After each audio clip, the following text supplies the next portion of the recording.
Jadi tidak mempercayai adanya Tuhan dalam bentuk mewujud ya, sebagai manusia macam-macam itu nggak percaya. Ya. Itu nanti kita akan lihat agama lokal juga sama. Bali itu aslinya Kapitayan bukan Hindu. Kenapa? Dewa utamanya Sang Hyang Widi. Nggak ada patungnya Sang Hyang Widi, nggak boleh ada. Kenapa? Seluruh agama asli Nusantara tidak mengenal patung-patung, nggak ada. Ya.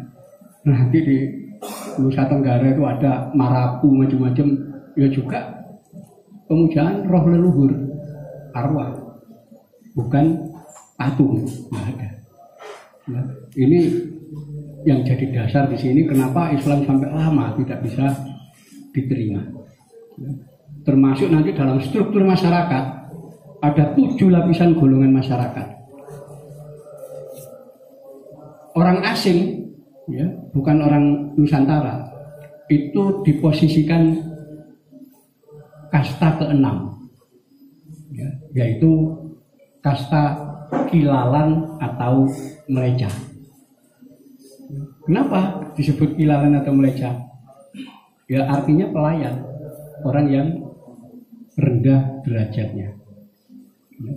Kenapa punya anggapan seperti itu bahwa semua orang asing itu rendah?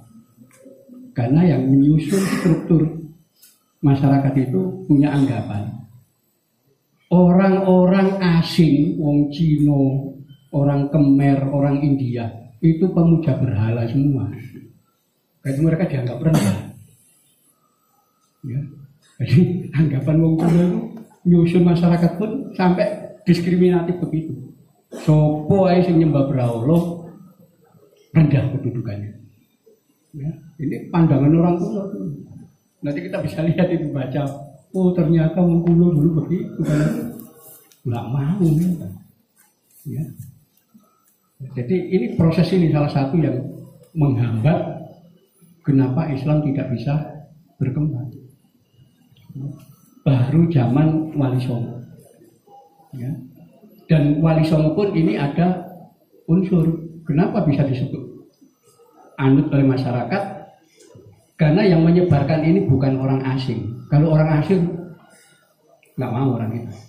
Ya.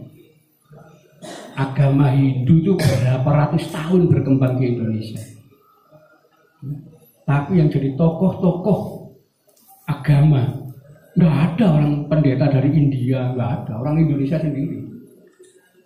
Pendeta Buddha juga orang kita sendiri, nggak mau mereka nerima. Oh kita kok India nggak dianggap, ya, karena mereka memiliki anggapan wong Indonesia ini apa? Mereka memberikan istilah kalau di apa prasasti pereng di zaman Mataram kuno. Itu pribumi Indonesia diberi sebutan wong yukti, manusia mulia, manusia agung. Sementara orang asing disebut wong kilalan, pelayan rendah. Kenapa? Ya dianggap pemuja berhala itu. Gak jelas agama ini. Jadi orang kita selalu merasa lebih tinggi daripada bangsa lain. Dan itu memang dibuktikan. Ya, peradaban orang-orang Nusantara waktu itu luar biasa. Kita bisa lihat abad 2 Masehi tahun 280 itu ada seorang pegawai bea cukai di pelabuhan Shanghai namanya Wan Shen. Dia mencatat kapal-kapal Kunlun, ya, kapal dari selatan, Kunlun itu selatan. Itu kapalnya orang-orang Jawa. Itu ukurannya 3 kali ukuran kapal Cina yang terbesar. Abad 2 Masehi.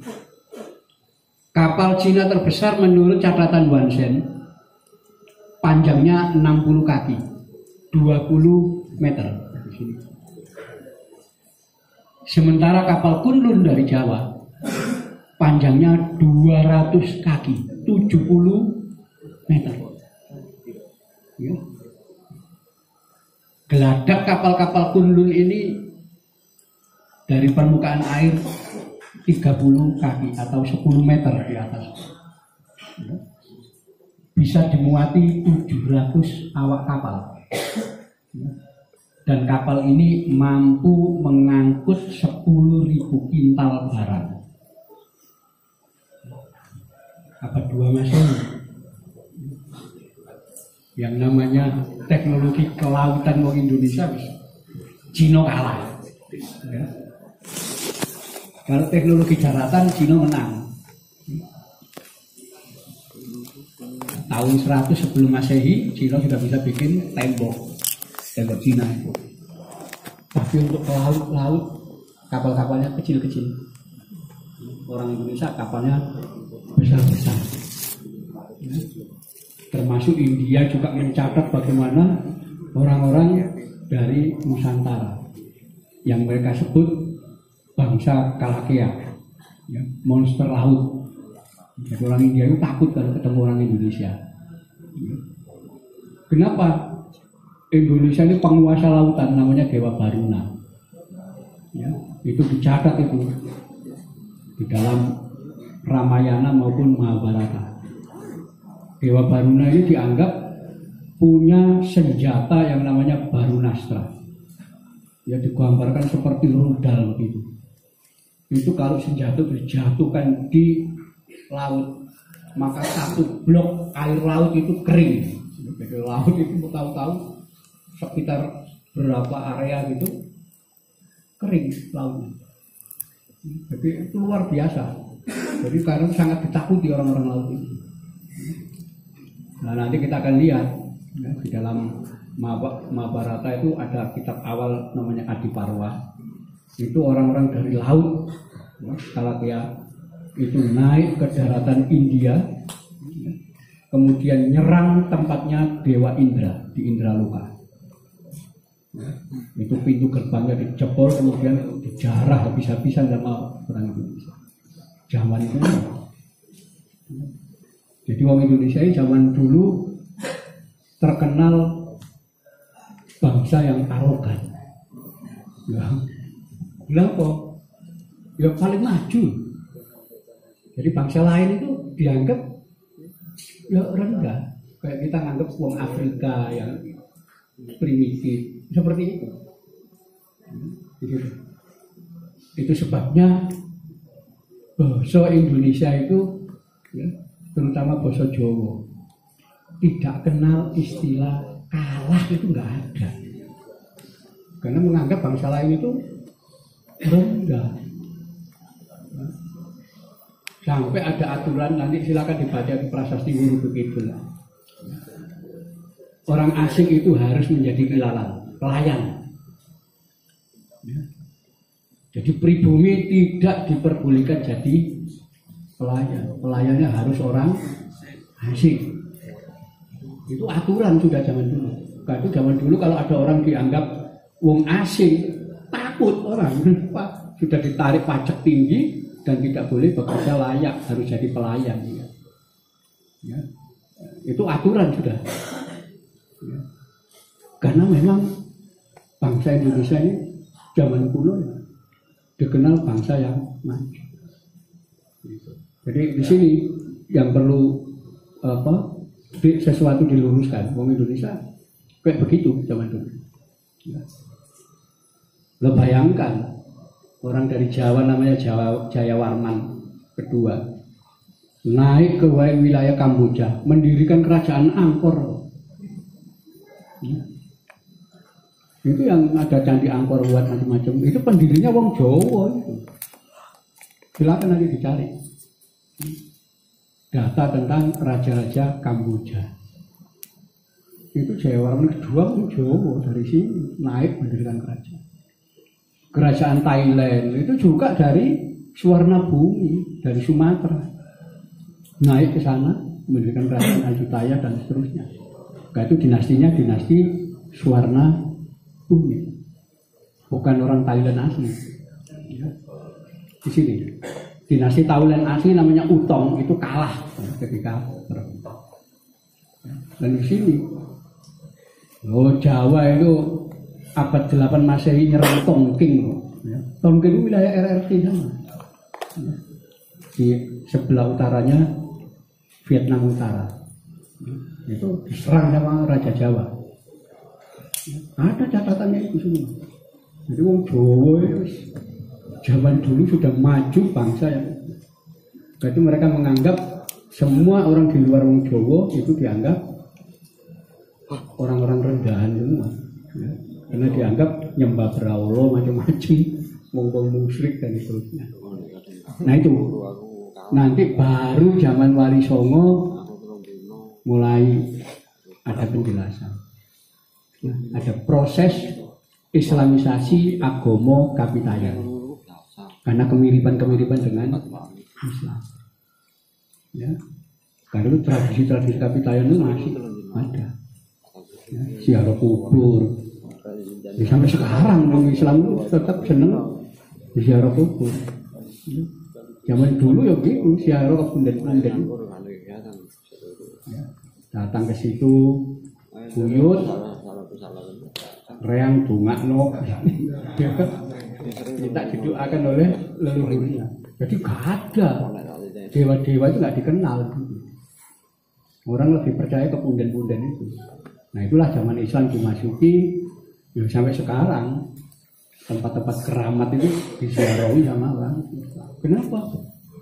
Pengaruh agama kuno ini, Kapitayan. Ya. Dan kenapa Wali Songo bisa menyebarkan Islam sementara yang lain tidak bisa?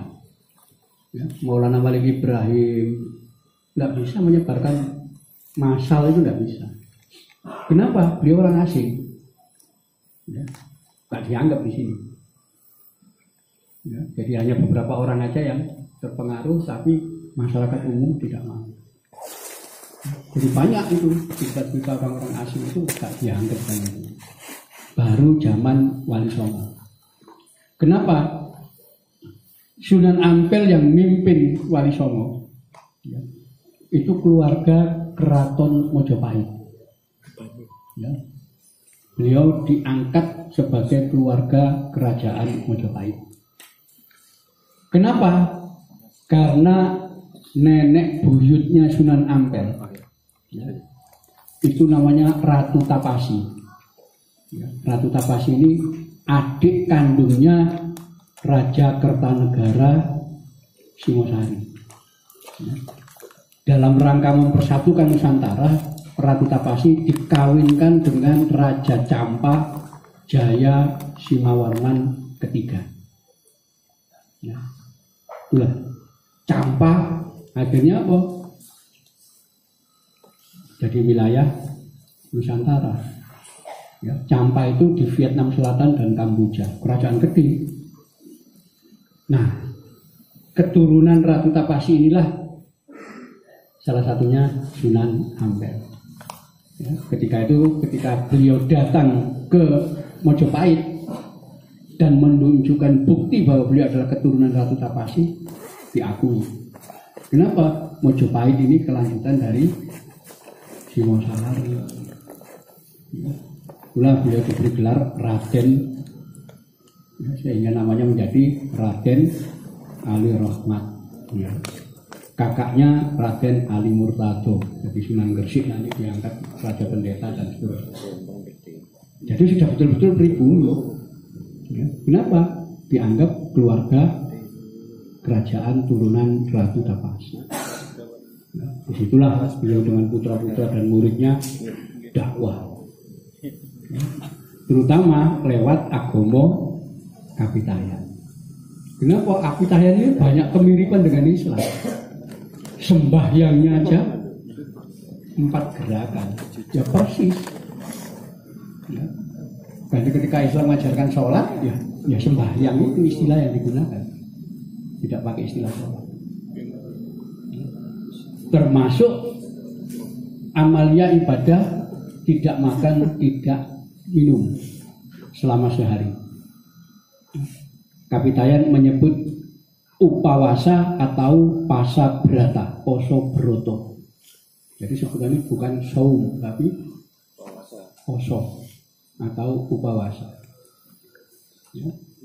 Nah, di dalam Kapitayan itu ada ajaran poso dino pitu, puasa hari 7, ya, di mana puasa cukup 2 hari itu nilainya sama dengan 7 hari, yaitu hari kedua dan hari kelima.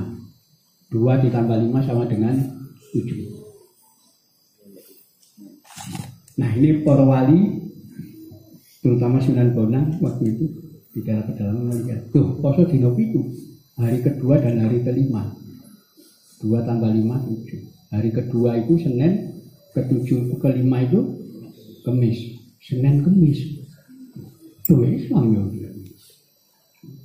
Di situ termasuk pembagian kanan dan kiri. Kanan itu kebaikan, kiri tidak baik. Jadi ini aturan yang ada masa itu. Itu sebabnya zaman kuno dulu orang-orang penganut Kapitayan itu menganggap kamar mandi itu tempat yang tidak bagus. Itu ada aturan kalau masuk kamar mandi harus kaki kiri dulu, ya. Tidak boleh kaki kanan, ya, kaki kiri. Untuk mengingat bahwa kamar mandi itu masuknya harus kaki kiri dulu, maka dalam bahasa kuno, ya, kamar mandi itu disebut dengan istilah kiwan atau pakiwan. Kiwo, bikin kiwo masuk dulu. Jadi orang dulu itu begitu anunya. Ya. Sekarang sudah nggak digunakan istilah kiwan itu ya. Sudah masih ya. Ya, itu. Jadi harus masuk kaki kiri dulu. Nah, ini kan sama dengan Islam. Jadi banyak persamaan itu kita lihat. Jadi zaman Mojopahit dulu jangan coba-coba memberikan sesuatu ke orang dengan tangan kiri, kita bisa dibunuh itu karena pasti dianggap penghinaan. Jadi itu aturan-aturan yang ada dalam agama Kapitayan. Ya. Jadi itulah yang kemudian diislamkan, ya, karena banyaknya kemiripan aturan-aturan dengan Islam kok mirip. Sampai akhirnya Sunan Bonang waktu di pedalaman ngambil keputusan, sebetulnya wong Jawa sing nganut agama Jawa, maksudnya agama Kapitayan, iku Islam, ya, tapi durung maca syahadat. Itu simbolan Sunan Bonang.